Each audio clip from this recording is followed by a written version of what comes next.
Someone leaves you unread. A coworker forgets to include you on an email. Your husband forgot to put the toilet seat down, or your wife left hair all over the shower wall. Whatever it may be, we have this tendency to read those things with malice in them. We create a fictional story that says that they did it on purpose. There's an old principle that slows that story down called Hanlon's razor, and it's similar to Occam's razor, except this one says that you should never assume that something is done out of malice that could easily be explained away by ignorance, inability, or just inattentiveness. In plain terms, you're not really supposed to assume that someone is out to get you when they probably were just tired or busy or unaware. And here's the thing that's worth noting. Scripture got there first and actually does a better job of handling this tendency of ours to assume the worst. 1 Corinthians 13 says, "Love believes all things and hopes all things." You see, love leans towards the generous reading.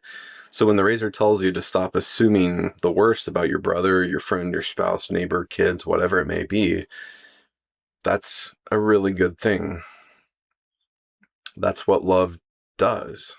It refuses to play prosecutor hunting for a motive that it can't prove. The razor succeeds. It kills a story of malice you were about to believe with no evidence at all, but it still falls short. In fact, it actually has a little bit of a ceiling in the way that it goes. It refuses to go the extra mile. You see, the same chapter in 1 Corinthians 13, verse 6 says, "Love rejoices with the truth." Here's the failure. Hanlon's razor only gives you two settings. The person is either malicious or incompetent, evil or sloppy. But what if neither one is true? What if the hard thing that happened was actually for your good? What if the person that did the hard thing is actually seeking a benefit for your good? Think of a mother disciplining her child. To the child, it feels like cruelty or at best a mistake. It is neither. It is love.